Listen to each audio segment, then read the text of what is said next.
வணக்கம் இடமலம் நேயர்களே, நம்மளோட இணைந்து பேச இருக்கிறது ஹரீஷ். பிக் பாஸ் சீசன் 8 ஆரம்பிக்க போகுது. பிக் பாஸ் சீசன் 7 வந்து இது வரைக்கும் வந்து கமலஹாசன் சார் அவர் பண்ணிட்டுருந்தார். இப்போ புதிய மாற்றமாக வந்து விஜய் சேதுபதி சார் அவர் வந்து பண்ண போகிறாரு.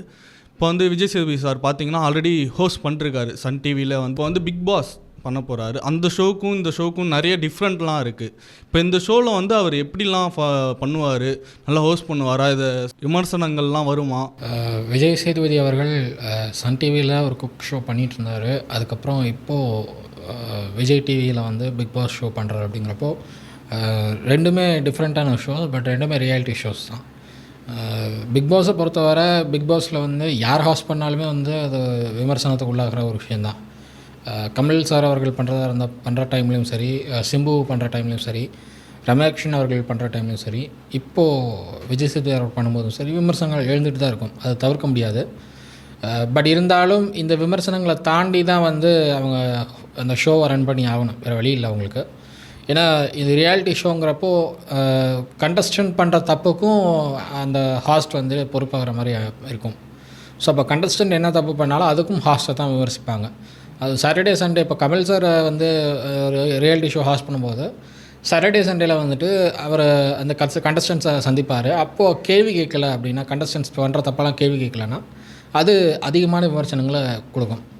அதே மாதிரியான விமர்சனங்கள் இப்போது விஜய் சேதுபதி அவர்கள் இந்த ஷோ ஹாஸ்ட் பண்ணும்போதும் வரதுக்கான வாய்ப்புகள் அதிகமாக இருக்குது. பட் வெயிட் பண்ணி தான் பார்க்கணும், அவர் எப்படி ஹாஸ்ட் பண்ண போகிறார் அப்படின்னு வெயிட் பண்ணி தான் பார்க்கணும். நான் இப்போது ரீசெண்டாக வந்த இமேஜ் கூட மீசையெல்லாம் எடுத்துகிட்டு ரொம்பவே யங்காக ஒரு இந்த ஷோ வந்து ஹாஸ்ட் பண்ணுற மாதிரி இருந்தது. கமல் அவர்களும் ஃபஸ்ட்டு சீசன் அப்படி தான் பண்ணார், மீசையெல்லாம் இல்லாமல் தான் பண்ணார். ஸோ மேபி அவர் கமல் அவர்களுடைய பாணியிலேயே இந்த ஷோவை கொண்டு போகணுன்னு அவங்க விரும்புகிறாங்களோ, ப்ரொடக்ஷன் டீம் விரும்புகிறாங்கன்னு நினைக்கிறேன். ஸோ அந்த மாதிரியான ஒரு வாய்ப்பை இவர் விஜய் சேதுபதி அவர்கள் எப்படி பயன்படுத்தி போகிறார் அப்படிங்கிறது. ஓகே, இத்தனை சீசனாக வந்து டிஃப்ரெண்ட் கண்டஸ்டன்ஸ்லாம் வந்து கூப்பிட்டு வந்திருந்தாங்க. இந்த சீசனில் எந்த மாதிரி கண்டஸ்டன்ஸ்லாம் வரலாம்? இந்த சீசனில் வந்து ஃபஸ்ட்டு நம்ம பார்க்கணும் அப்படின்னா இயக்குனர், நடிகர் 18 பேரில். ஆமாம், மொத்தம் 18 பேர் தாண்டி கூடுதலாக சில பேர் உள்ளே போகிறதுக்கான வாய்ப்புகளும் இருக்கிறதா சொல்லப்படுது, வைல்ட் கார்டு என்ட்ரியாக. ஸோ இப்போது ஃபஸ்ட்டு நுழைஞ்சிருக்கிறதுல 18 பேர். அதில் வந்து இயக்குனர், நடிகர் ரஞ்சித் அவர்கள் உள்ள நுழைந்திருக்கார். அவர் வந்து இப்போ தான் சமீபத்தில் ஒரு படம் பண்ணியிருந்தார்.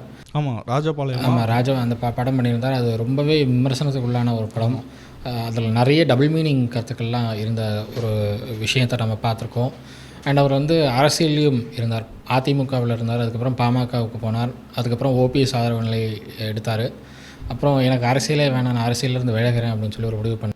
இல்லை, அவர்கிட்ட வந்து ஒரு ப்ரெஸ் மீட் ஒன்று கேட்டாங்க. ப்ரெஸ் மீட் கேட்டப்போ அவர் தப்பான ஒரு பதில் ஏதோ ஒரு சொல்லிட்டார் போல். அதுக்கு வந்து எல்லாமே வந்து அவர் மேலே விமர்சனங்கள். அவர் அந்த ப்ரெஸ் மீட்டில் என்ன கேட்டாங்கன்னா, சாதி அந்த ஆணவ படுகொலையை வந்து நீங்கள் ஆதரிக்கிறீங்களா அப்படின்னு கேட்டப்போ ஆதரிக்கலை, ஆனால் ஒரு பெற்றோருடைய மன உளைச்சல் வந்து அதிகம் அப்படிங்கிறத நான் எடுத்துக்காட்ட விரும்புகிறேன் அப்படின்னு சொல்லியிருந்தார்.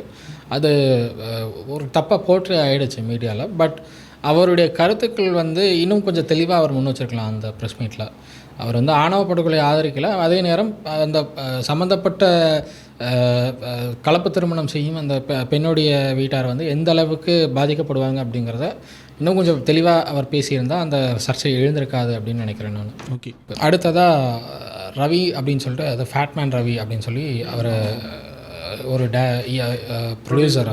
அவர் வந்து இந்த சீசனில் போகிறாரு. இதுக்கு முன்னாடி பிக் பாஸ் சீசனை கடுமையாக விமர்சனம் பண்ணிகிட்டு இருந்தார். வெளியிலேருந்து நிறைய யூடியூப் சேனல்ஸ்க்கு வந்துட்டு விமர்சனங்கள் கொடுத்துட்டு இருந்தார். இன்னும் சொல்ல போனோம்னா வனிதா அவர்களுடைய மகள் போனப்பவும் சரி, வனிதா அவர்கள் உள்ளே போனப்பவும் சரி, இருவரையுமே வந்து கடுமையாக சாடி ஒரு விமர்சனங்கள் கொடுத்துட்டு இருந்த ஒருத்தர் இப்போ அவரே உள்ளே போகிறாரு. ஸோ அப்படிங்கிறப்போ வெளியில் அவருக்கான எதிர்ப்பு எந்த அளவுக்கு இருக்குன்னு பார்த்துக்கோங்க. ஓகே, அது மட்டும் இல்லாமல் எனக்கு ஒரு டவுட்டு. இப்போ வந்து மைண்ட் கேம்னால் ஏதாச்சும் ஒன்று பண்ணிடலாம், ஏதாச்சும் ஒன்று பேசிடலாம். ஃபிசிக்கல் டாஸ்க்குன்றப்ப அவர் என்ன மாதிரிலாம் பண்ணுவார்?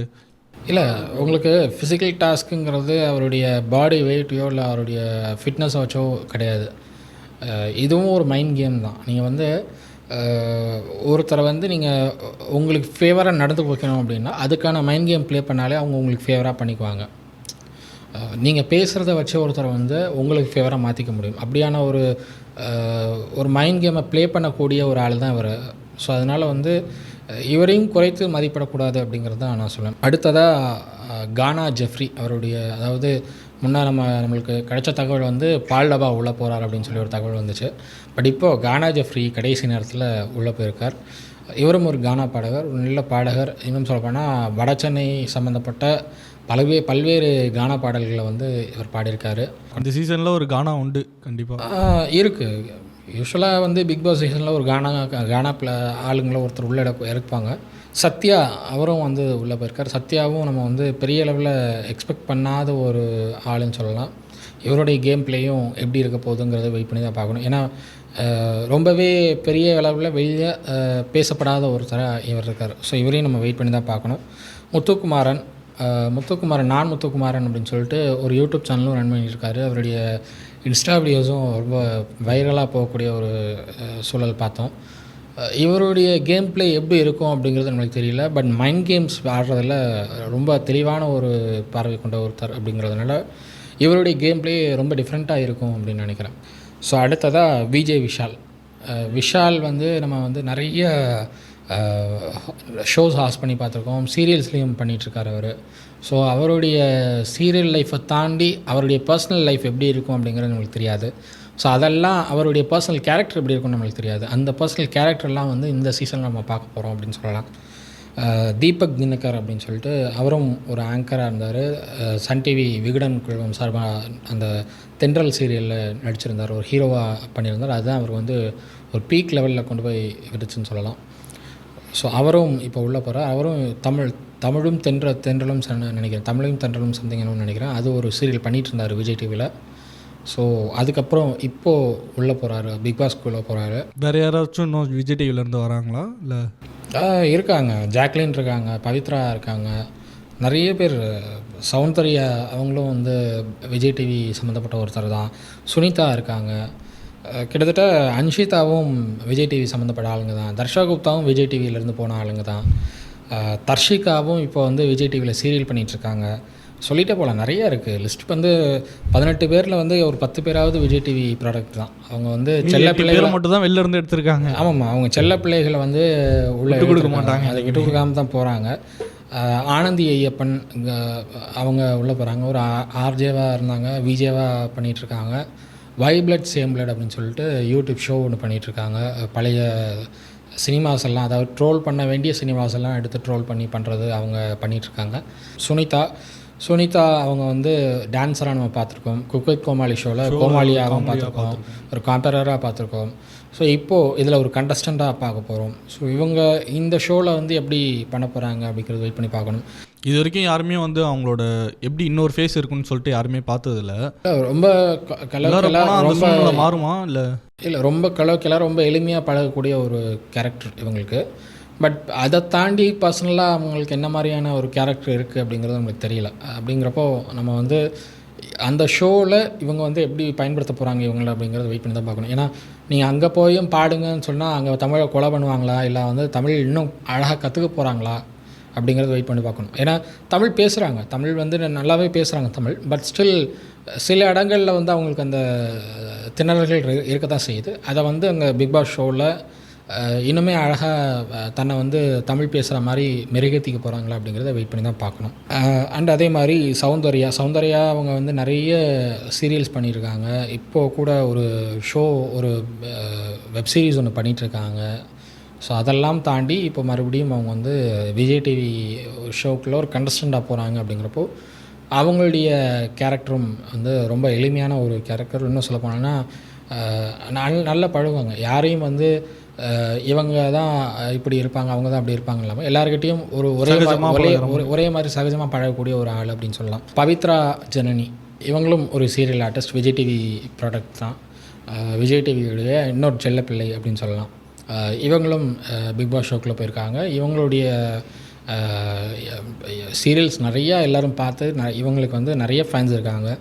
அதை தாண்டி வந்து இவங்களுடைய கேரக்டர் என்னங்கிறது யாருக்கும் வெளிப்படையாக இன்னும் தெரியல. இந்த ஷோ அதை வந்து இன்னும் வந்து அவங்களுக்கு வந்து ஹெல்ப்ஃபுல்லாக, அந்த கேரக்டர் வந்து வெளிக்கொண்டு வரதில் ஹெல்ப்ஃபுல்லாக இருக்கும் அப்படின்னு சொல்லலாம். ஏன்னா ரொம்ப எளிமையாக பழகக்கூடிய, காமெடியாக பேசக்கூடிய ஒருத்தர் அப்படின்னு சொல்லலாம். பட் அந்த காமெடி இந்த பிக் பாஸ் ஷோவில் வந்து அப்படியே வந்து வளர்த்து விட போகிறாங்களா, இல்லை அந்த காமெடியை வந்து கோபமான ஒரு ஆளாக வந்து இவங்களை வந்து உருவாக்குறதுக்கு இந்த பிக் பாஸ் ஷோ வந்து மாறப்போகுதா அப்படிங்கிறத வெயிட் பண்ணி தான் பார்க்கணும் நம்ம. ஜாக்லின் நம்ம வந்து நிறைய ஷோஸில் பார்த்துருக்கோம். நிறைய விஜய் டிவி ஷோஸ் ஹாஸ்ட் பண்ணியிருக்காங்க. அதை தாண்டி சினிமா ஷோஸ் நிறைய ஹாஸ்ட் பண்ணியிருக்காங்க. படத்தில் கூட பண்ணியிருக்காங்க. கோலமாவு கோகிலாவில் நயன்தாராவுக்கு சிஸ்டராக பண்ணியிருக்காங்க. ஸோ இவங்களுடைய கேரக்டரும் ரொம்ப எளிமையான ஆள். இன்னும் சொல்ல போனோன்னா பக்கத்து வீட்டு பொண்ணு மாதிரி அவ்வளோ எளிமையாக பழகக்கூடிய ஒரு கேரக்டர். ஸோ இவங்களுடைய அந்த கேரக்டர் அப்படியே மெயின்டைன் பண்ணிக்க முடியுதா அப்படிங்கிறத நம்ம வெயிட் பண்ணி தான் பார்க்கணும். ஏன்னா பிக் பாஸ் ஷோவில் போன எல்லாருமே அவங்களுடைய கேரக்டர் அப்படியே மெயின்டைன் பண்ணிக்கிட்டது கிடையாது. ஒருத்தர் வந்து எனக்கு தெரிஞ்ச ஒரு டைரக்டர் உள்ளே போனார், அவருடைய கேரக்டரை மெயின்டைன் பண்ண முடியல. அமைதியான ஒரு சுபாவம் கொண்டவர். அந்த ஷோக்கு போனதுக்கப்புறம் அந்த ஷோவிலேருந்து வெளியில் வந்த நாள்லேருந்து இப்போ வரைக்குமே கடுகடுன்னு ஒரு சேரண்ணா சொல்கிறீங்களா? இல்லை, நான் சேரண்ணா சொல்லலை. சேரண்ணா வந்து அவர் டிஃப்ரெண்ட்டான ஒரு டைப்பு. அவர் வந்து அவர் இன்னும் நினச்சா அந்த பிக் பாஸ் சீசன் வச்சு ஒரு படமே பண்ணலாம். அது வேறு. நான் சேரன் அவர்களை சொல்லலை. இன்னொருத்தர் இருக்கார், நான் அவர் பேரை சொல்ல விரும்பல, ஏன்னா எனக்கு ரொம்ப க்ளோஸ் அவர் வந்து பிக் பாஸ் ஷோக்குள்ளே போகிறப்போ அமைதியாக போனார். ஷோவிலேருந்து வெளியே வந்ததுக்கப்புறம் ரொம்பவே கோவக்காரராக ரொம்ப மாறிட்டார் அப்படின்னு சொல்லலாம். அவருடைய ஃபேமிலி கூட ரொம்ப வருத்தப்படுறாங்க, ஏன் இந்த ஷோவுக்கு அனுப்பணும் அப்படின்னு சொல்லி ரொம்ப வருத்தப்பட்டாங்க. அப்படியான ஒரு சூழல் இருந்துச்சு. அதுதான் பார்த்தேன் நான். அன்ஷிதா அர்ணவோட ஒரு சர்ச்சையில் சிக்கினால அர்ணவும் பிக் பாஸ் ஷோக்குள்ளே போகிறாரு, அன்ஷிதாவும் போகிறாங்க. ரிவெஞ்சு எடுக்கிற மாதிரி ஒரு ஷோவாக இந்த ஷோ அமையும் அப்படின்னு நான் எக்ஸ்பெக்ட் பண்ணுறேன். ஏன்னா ஒரு பக்கம் அர்ணவ் தன்னுடைய வாழ்க்கையை இழந்துட்டு நிற்கிறாரு, இன்னொரு பக்கம் அன்ஷிதாவும் அர்ணவ் பழி வாங்கணும் அப்படிங்கிற ஒரு பணலில் நிற்கிறாங்க. ஸோ ரெண்டு பேரும் ரிவெஞ்ச் எடுக்கும்போது அது ரிவெஞ்ச் எடுக்க போகிறாங்களா இல்லை வந்து அங்கே ஃப்ரெண்ட்லியாக அவங்க வந்து விளையாட போகிறாங்களா அப்படிங்கிறது நம்ம வெயிட் பண்ணி தான் பார்க்கணும். தர்ஷா குப்தா உள்ளே போகிறாங்க. தர்ஷா குப்தா உங்களுக்கு எல்லாருக்கும் தெரியும், மாடலாக இருந்திருக்காங்க, திரைப்பட நடிகை. அதை தாண்டி குக்வித் கோமாளியில் ஒரு கண்டஸ்டண்ட்டாக வந்திருக்காங்க. அதுக்கப்புறம் நிறைய விஜய் டிவியோடைய சீரியல்ஸ்லேயும் அவங்கள பார்க்க முடிஞ்சது. ஸோ அவங்க வந்து இந்த ஷோக்குள்ளே வராங்க அப்படிங்கிறது ரொம்ப புதுமையான ஒரு விஷயமாக அவங்களுக்கு இருக்க போகுது. ஏன்னா இவ்வளோ நாள் வந்து என்ன சொல்கிறது, ஒரு கவர்ச்சியாக புகைப்படங்கள் மட்டுமே வெளியிட்டு இன்ஸ்டாவில் வந்து ஃபாலோவர்ஸ் எடுத்தவங்க இந்த ஷோவில் அவங்கள வந்து எப்படி காட்டிக்க போகிறாங்க அப்படிங்கிறத வெயிட் பண்ணி தான் பார்க்கணும். ஏன்னா இந்த ஷோவை பொறுத்தவரை கவர்ச்சியாக அவங்கள காட்ட முடியாது. நீங்கள் வீட்டில் எப்படி இருப்பீங்களோ அப்படி தான் இருக்க முடியும். அப்படிங்கிறப்போ அந்த ஃபேஸை வந்து மக்கள் ஏற்றுப்பாங்களா அப்படிங்கிறது இவங்க வந்து அந்த பிக் பாஸ் ஷோவில் போய் தான் தெரிஞ்சுக்க போகிறாங்க. அருண் அப்படின்னு சொல்லிட்டு அவரும் ஒரு சீரியல் ஆர்டிஸ்ட், அவரும் உள்ளே போகிறாரு. அவர் சமீப நாட்களாக அவருக்கு பெரிய அளவில் ரெஸ்பான்ஸ் இல்லை அப்படின்னாலும் அவர் தான் அந்த என்ன சொல்கிறது, ஒரு நடைப்பயணம் போன ஒரு பெண்ணோடைய கணவராக சீரியல் நடித்தார் அப்படின்னு சொல்லலாம். நான் அந்த சீரியல் பேரை கூட மென்ஷன் பண்ண விரும்பலை, ஏன்னா அது ரொம்பவே ட்ரோல் ஆன ஒரு சீரியல் அப்படின்னு சொல்லலாம். அந்த நடைப்பயணம் போன ஒரு பெண்ணுடைய கணவராக, இன்னும் சொல்ல போனால் குழந்தைங்களுக்கு டிஎன்ஏ டெஸ்ட் எடுக்கிறதுக்கு கூட ரொம்பவே யோசித்து ஒரு டாக்டராக பண்ண அந்த ஒரு கேரக்டர், அப்படிப்பட்ட ஒரு கேரக்டரில் நடித்தவர் இப்போது பிக் பாஸ் சீசனுக்குள்ளே போகிறாரு. அவர் அந்த பிக் பாஸ் வீட்டுக்குள்ளே போயிருக்காரு. தர்ஷிகா அப்படின்னு சொல்லிட்டு அவங்களும் ஒரு மாடல், அவங்களும் உள்ளே போயிருக்காங்க. இந்த மாதிரி அது சச்சனா, இது தர்ஷிகா இவங்க வந்து ஒரு மாடல், இவங்களும் உள்ளே போயிருக்காங்க, பிக் பாஸ் வீட்டுக்குள்ளே போயிருக்காங்க. பிக் பாஸ் வீட்டுக்குள்ளே இவங்க பொதுவான ஒரு நபரை வந்து தேர்ந்தெடுத்து பிக் பாஸ் வீட்டுக்குள்ளே அனுப்புவாங்களோ அது மாதிரி இவங்களை தர்ஷிகா வந்து உள்ளே அனுப்பியிருக்காங்க. ஸோ இவங்களுடைய ப்ளே எப்படி இருக்க போகுது அப்படிங்கிறத நம்ம வெயிட் பண்ணி தான் பார்க்கணும். கடைசியாக சச்சனா வந்து மகாராஜாவில் விஜய் சேதுபதி அவர்களுடைய மகளாக நடித்தவங்க.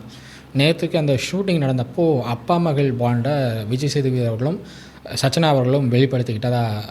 சரி, ஓகே, பொறுத்திருந்து பார்க்கலாம். இன்னும் 100 நாள் இருக்குது. 100 நாள் ஒரு அப்டேட்டாக கொடுத்துட்ருக்கலாம். வீட்டுக்குள்ளார என்ன இப்போவே வந்து ஒரு விஜய் சேதுபதி அவர்கள் இந்த 18 கண்டஸ்டன்ஸையும் கூப்பிடும்போது ஒரு டம்மி அவார்டு ஒன்று கொடுத்துருக்காரு கையில். ஒரு டம்மி அவார்டு ஒன்று கொடுத்துட்டு நீங்கள் வெளியில் போகும்போது ஒரிஜினல் அவார்டு வாங்கிக்கோங்க அப்படின்னு சொல்லிட்டு அந்த டம்மி அவார்டு கொடுத்துட்டு நீங்கள் ஒரிஜினல் அவார்டு கொடுத்து வாங்கிக்கோங்க அப்படின்னு சொல்லியிருக்காரு. இன்னொரு சுவாரஸ்யமான விஷயம் என்னென்னா, ஆண்கள் பெண்கள்னு தனித்தனியாக இந்த டீம் பிரிச்சுருக்காங்க. ஆண்கள் 9 பேர், பெண்கள் 9 பேர்னு தனித்தனியாக டீம் பிரித்து அது அப்படியே ஒரு வீட்டை செட் பண்ணி 2 வீடாக பிளவுபடுத்தி வச்சுருக்காங்க. சூப்பர். ஒரு சீசனும் டிஃப்ரெண்ட்டாக, ஒவ்வொரு சீசன்லையும் டிஃப்ரெண்ட்டாக பண்ணுறாங்க. ஒரு சிங்கிள் ஹவுஸாக இருந்தது, போன சீசனில் 2 ஹவுஸாக மாறிச்சு. இந்த முறை ஆண்கள் பெண்கள்னு பிரித்து பண்ணியிருக்காங்க. இது வந்து எதுக்காக இப்படி வந்து ஆண்கள் பெண்கள்னு பிரிச்சிருக்காங்க அப்படிங்கிறது தெரியல. பட் ஷோவை இன்னும் அது சுவாரஸ்யப்படுத்தும் அப்படின்னு சொல்கிறாங்க. ஸோ அதை வெயிட் பண்ணி பார்ப்போம். நம்ம இன்றைக்கி தான் வந்து ஷோ லான்ச் ஆகுது. வெயிட் பண்ணி பார்ப்போம். இன்னும் நிறைய விஷயம் பிக் பாஸை பற்றி பேசலாம். ரொம்ப நன்றி.